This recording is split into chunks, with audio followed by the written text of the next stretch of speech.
La inteligencia emocional es la capacidad que tenemos para percibir las emociones. ¿Esto qué significa? Soy consciente de lo que estoy sintiendo y le pongo nombre a la emoción y lo verbalizo correctamente. Y además también soy consciente de lo que perciben las personas que tengo delante, con las que estoy interaccionando.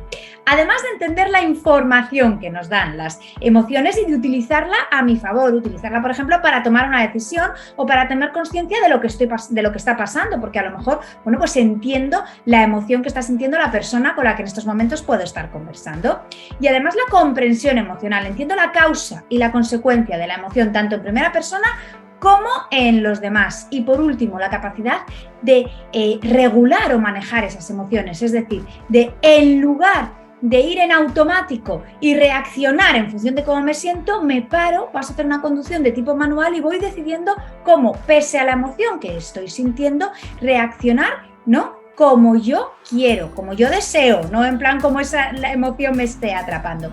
Por tanto, esa inteligencia emocional, si la hablamos desde el modelo que más se trabaja, que es el de Mayer y Salovey, porque es el que tiene más evidencia científica, nos está diciendo que hay 4 habilidades. La primera, la percepción emocional. Soy consciente de lo que estoy sintiendo, lo percibo y lo expreso correctamente. La segunda sería la facilitación emocional. Entiendo que no hay emociones buenas ni malas, sino que todas las emociones son buenas porque me están dando información y yo utilizo la información de las emociones, la leo para saber qué es lo que está ocurriendo. La tercera, la comprensión emocional. Comprendo la causa, la consecuencia de las emociones, por qué nos sentimos de una determinada manera o por qué nos hacen actuar de una determinada forma. Y por último, que es la que más nos cuesta, pero también hay un poco, quizás hay de las también un poco importante de aprender también a gestionar, es la regulación emocional o el manejo emocional, que bebe de las 3 anteriores, porque para poder regular las emociones y no dejarte llevar, ¿no?, en ese comportamiento muchas veces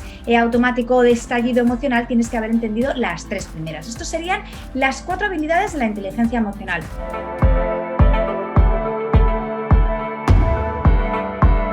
Tenemos una buena noticia respecto a ellas, y esto no es una característica de la personalidad, sino que son habilidades que se pueden entrenar, y se pueden entrenar en cualquier edad.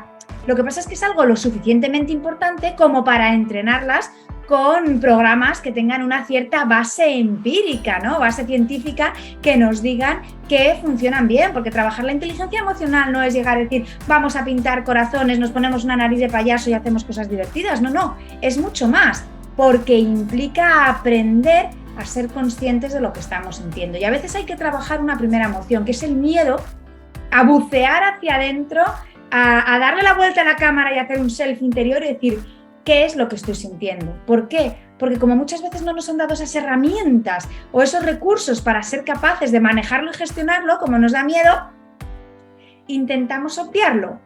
Y no funciona, porque si no hacemos caso a la emoción, va a volver con más fuerza o se va a quedar en nuestra cabeza y vamos a empezar a entrar en esa fase de rumiación, de o incluso, ¿no?, una emoción no atendida podría dar lugar a un trastorno psicosomático, esos famosos dolores de cabeza que tú vas al médico diciendo tengo migrañas, son cefaleas tensionales, o molestias gastrointestinales, ¿no?, que lo que nos están haciendo es no hay una causa orgánica, sino que es una emoción que no está siendo correctamente atendida.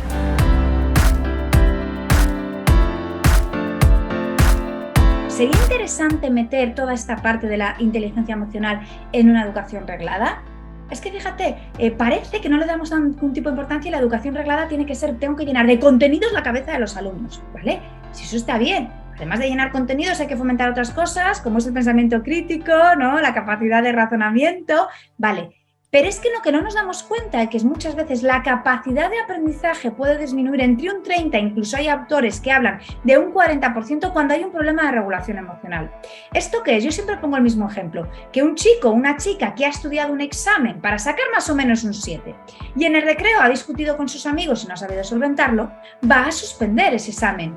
Y en ese caso, ¿no?, llega el suspenso a casa, llega el profesor en suspenso, ¿qué tienes que hacer? ¿Cómo eran matemáticas? Pues venga, te voy a dar toda esta lista, ¿no?, y vas a repetir las multiplicaciones, las operaciones, No, si no era un problema de que haya fallado porque no entendía los conceptos, sino porque había un problema de regulación emocional. Por eso es tan importante empezar a trabajar esto también desde las aulas, porque interfiere en el aprendizaje y sobre todo también porque es una forma de prevenir unos determinados tipos de trastornos emocionales cuando son más mayores, porque al final la vida, vamos a ser sinceros, es difícil y es complicada y hay muchas situaciones pues, que se nos pueden quedar en un momento grandes. Si vamos teniendo cada vez desde pequeñitos más estrategias para resolverlo, ¿qué es lo que va a ocurrir? Bueno, pues que vamos a trabajar un poco en prevenir algunos trastornos a nivel emocional, vamos a invertir en salud mental. ¿Que aún así habrá chicos y chicas que desarrollen un problema de salud mental? Por supuesto que sí. Pero habrá otros muchos que no lo vayan a desarrollar porque van a tener esas herramientas para enfrentarse con éxito pues, a los sinsabores de la vida.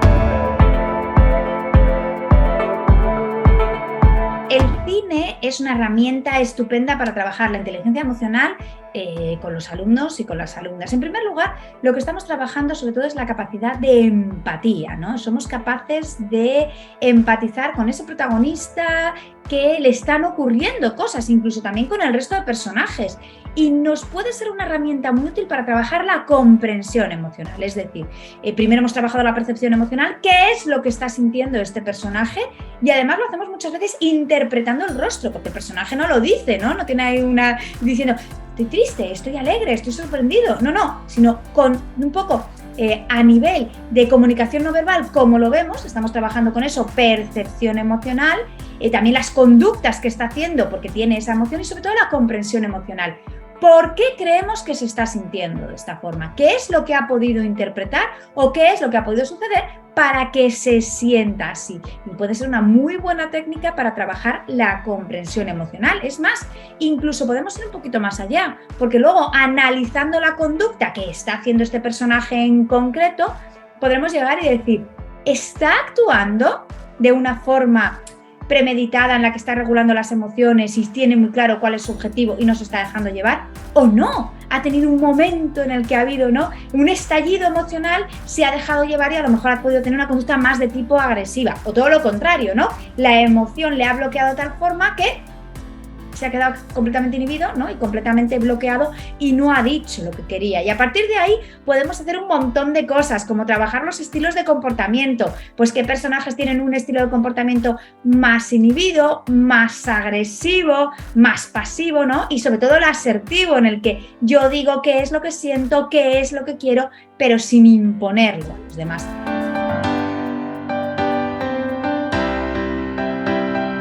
Para que sea útil, tenemos que haberlo trabajado un poquito primero, ¿no?, los docentes, los profesores. ¿Qué es lo que tenemos que hacer? Oye, tener muy claro de que la película o la serie que queramos poner, el fragmento que queramos ver, primero hay que verlo. Podemos llegar y decir, oye, voy a mirar en la plataforma que esto viene súper bien para trabajar esta habilidad en concreto y además como me viene la ficha con los ejercicios que tengo que hacer, pues en ese sentido es maravilloso, ¿no? Y ahí Platino Educa nos lo da bastante trillado y bastante trabajado. Pero primero la tienes que mirar, no sea que haya algún tema en tu clase pues que pueda ser, ¿no?, herir alguna susceptibilidad. Entonces primero hay que mirarla y luego hay que verlo toda la clase junta y además luego comentarlo. Porque es muy enriquecedor, no solamente lo que el profesor va guiando, de qué es lo que vemos, lo que no vemos, cómo trabajamos la percepción emocional, la comprensión emocional, cómo vamos trabajando, ¿no?, esa empatía, sino tú ¿no?, qué es lo que estás interpretando, para ver también un poco qué es lo que cada alumno, cada alumna está interpretando, cómo lo está viviendo. Incluso muchas veces sirven para sacar situaciones propias en las que se ven reflejados o situaciones en el aula, de esto ocurrió en una clase, anda, mira, ha tenido un comportamiento agresivo hacia un niño, hacia una niña, y esto también ha ocurrido en clase y eso no lo podríamos permitir, o qué falta de respeto ha habido. Entonces, yo creo que es importante hacerlo en conjunto, toda la clase, lo vemos toda la clase junta y luego lo vamos comentando, dejando también mucho espacio a que sean los propios alumnos y alumnas quienes comenten.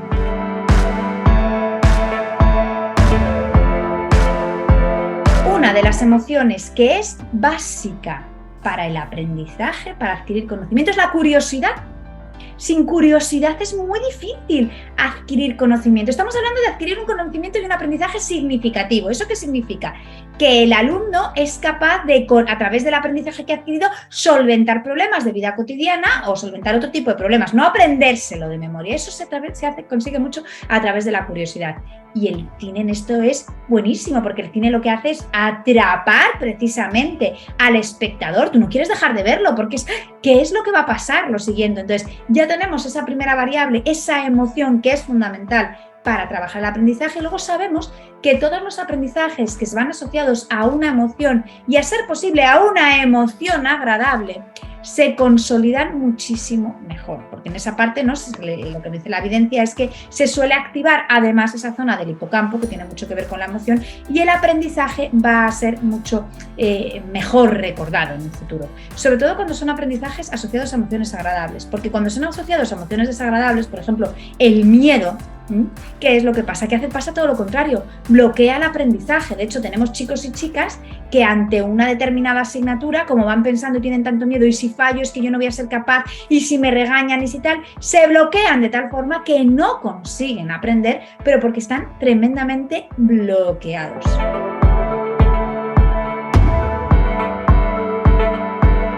Yo creo que es fundamental trabajar la educación en valores. Ahí es cierto que es un tema que se tiene que trabajar además de forma paralela en la familia y en el centro educativo, porque cuando uno vamos por un lados diferentes, ahí puede entrar ¿no?, el conflicto, y eso no es una buena idea. Pero ¿cuáles son los valores que queremos inculcar? Como centro educativo, ¿cuáles son los que tenemos, ¿no? Y como familia, ¿cuáles son los que tenemos? Y tenemos que tenerlos ahí especialmente claros. Y una vez que tenemos muy claros esos valores, vamos a ver y vamos a decir, a ver, dar una clase teórica vamos a hablar lo que es el respeto, vamos a hablar sobre lo que es que esto no funciona. Al final los valores, ¿cómo se transmiten? Haciendo las cosas, viendo las cosas, sintiendo, ¿no?, alineado con ese valor. Los valores al final, yo siempre digo que son como las balizas del camino, son los que nos dicen en un determinado momento, te estás saliendo por aquí, no tienes que ir. Y cuando nos alejamos de nuestros valores lo notamos mucho y lo acosamos un montón, porque empezamos a experimentar bastantes emociones desagradables y nos sentimos muy desalineados de lo que querríamos que fuera nuestra vida. El cine puede ser una herramienta excepcional para trabajarlo. ¿Por qué? Porque nos quitamos toda esa parte de teoría que ya hemos dicho que no funciona y lo estamos viendo desde la persona, desde el protagonista de esa historia, desde los personajes, y vamos empatizando con ellos y luego vamos trabajando haciéndolo como hemos comentado antes. Una vez que hemos visto esta película, vamos a comentar qué nos parecen estos valores, si creemos que han actuado en consonancia hacia ellos, si no, qué ha ocurrido cuando hicieron una cosa, qué ha ocurrido cuando hicieron otras, cómo se sintieron, cómo se dejaron de sentir. Yo creo que es interesante, pues eso, que podamos, ¿no?, elegir aquellas películas o aquellos cortos que en un determinado momento nos pueden venir bien para trabajar un valor en concreto. Bien sea porque hemos visto que hay una necesidad en nuestro aula para trabajar esto, porque hemos visto una situación que decimos, oye, que no hay que esperar a que haya un caso de acoso, un caso de bullying, sino ya estoy empezando a ver determinadas faltas de respeto, ya estoy empezando a ver determinadas cosas que por ahí no vamos, pues lo podemos hacer de una forma, ¿no?, pues mucho más divertida y captando la atención de los alumnos. Eso sí, una vez que hayamos visto, tenemos que hacer el ejercicio y la actividad, porque si no hay algunos que se van a quedar así, una película muy bonita, pero no les cala, que es luego el trabajo que como docentes es donde va a estar realmente la diferencia.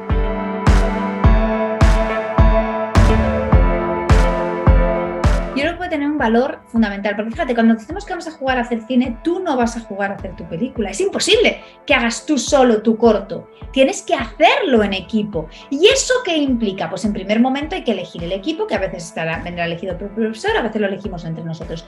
Y hay que ponerse de acuerdo. Primera habilidad de todos, habilidad de negociación, porque nos tenemos que poner de acuerdo entre todos qué es lo que vamos a hacer. Y tenemos que hacer un reparto de tareas. Pero un reparto de tareas, cuando hablamos que hay que hacer un trabajo en equipo, no significa cada uno hace un trozo y luego lo pegamos. No, perdone, eso no es trabajar en equipo. Trabajar en equipo implica que todos hacemos todas las partes.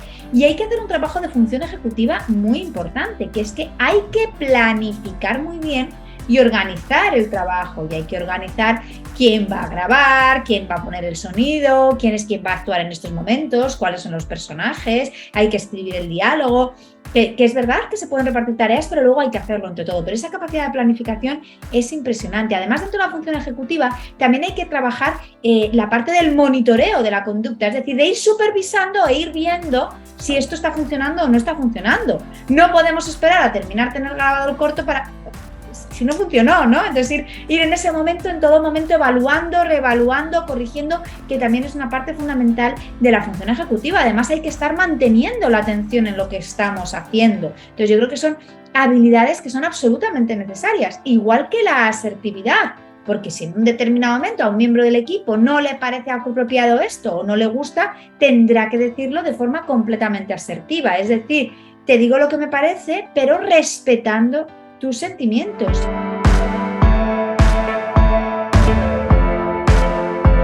Yo creo que lo que no podemos en absoluto es demonizar las pantallas, es decir, las pantallas son malísimas, vamos a quitarlas. Es que no tiene ningún tipo de sentido, las pantallas están aquí, tienen muchísimas cosas positivas, vamos a utilizarlas. Pero ¿qué es lo que ocurre?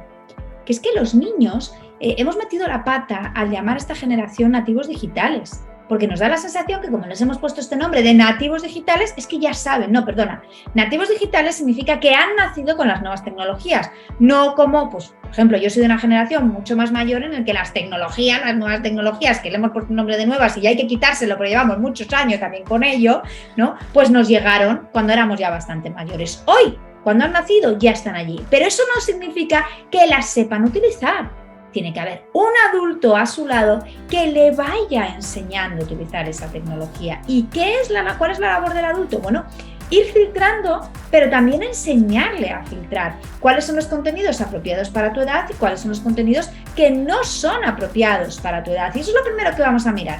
Si hay una película que no es para tu edad, no se ve directamente, que para eso se ha puesto un código. No, es que mi hijo es muy listo, es que no sé qué. No, es que a lo mejor hemos hablado antes de los valores y los valores que transmite la película, pues a lo mejor no es que son educados para esa edad, porque la moral se tiene que desarrollar y hasta los 12 años es muy sensible lo que están viendo. Entonces, vamos a tener ahí un poco cuidado con eso. ¿Para qué edad es? ¿Cuáles son ahí un poco los valores que están transmitiendo? Y sobre todo algo que también es muy importante y es fomentar el pensamiento crítico. ¿A ti qué te parece esto? ¿Estás de acuerdo o no estás de acuerdo? Vamos a ser críticos con lo que vemos y también vamos a distinguir si la información que estamos consumiendo realmente es una información veraz y está basada en la evidencia y en la ciencia.